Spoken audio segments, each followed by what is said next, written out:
The only thing I can tell you about the food is that I have heard that a few people did complain about the food, but my father thought this was very petty. There's an old Greek saying, opos vris όχι opos ήξερες, which translates to, you deal with the situation as you find it at hand, not as you knew. So you accommodate yourself to the circumstances you find yourself in. And my father's always used to say that to me, as did my mother. So, you're being a little bit precious if you come to another country and you say, well, where's the Greek food? Well, excuse me, you're in Australia. I mean, let's not get... Look, it's a variation on the theme of looking a gift horse in the mouth. I mean, here they are offering you an opportunity. They're giving you 2 years free passage. All you've got to do is promise to stay for 2 years. And you've got the audacity, you've got the hide to complain about the food. I mean, come on. I don't have a memory of the smells. Probably means it was pretty much, hostile type food, and that's probably okay. The other thing is the food. There's nowhere you could do anything for yourself, and the food was mainly, it was always mutton, and it put my late husband off for the rest of his life ever eating lamb, and lamb is nice. Right on the top was the mess hall, for the want of a better word. And I will tell you the thing, I will not eat pumpkin. Because there, like even today, I don't eat pumpkin of any description. There we got pumpkin for breakfast, pumpkin for lunch, pumpkin for tea. And I now hate pumpkin.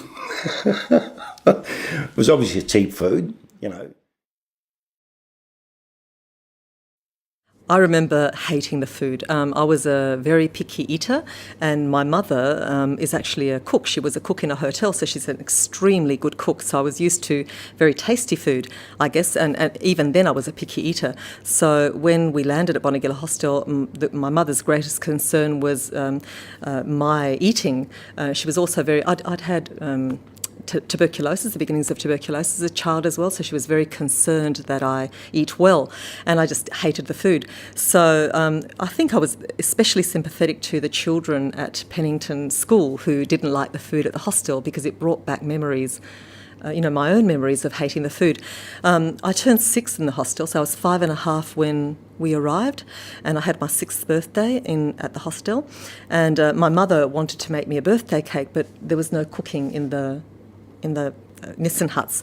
And so I remember my mother getting all of her friends to collect the milk coffee biscuits that were handed out in packs of 2 for afternoon tea in the dining hall, and the little pats of butter and the little envelopes of sugar and the sachets of coffee. So she collected them over quite a long time, and she fashioned in the Nissen hut, she fashioned a cake. She made a coffee cream with the butter and the sugar and the coffee, and then she dipped the biscuits in milk, and she built up a birthday cake. And it's one of my earliest, happiest memories of the hostel. Yeah, how she somehow managed to make me a birthday cake in those sorts of circumstances. Yeah.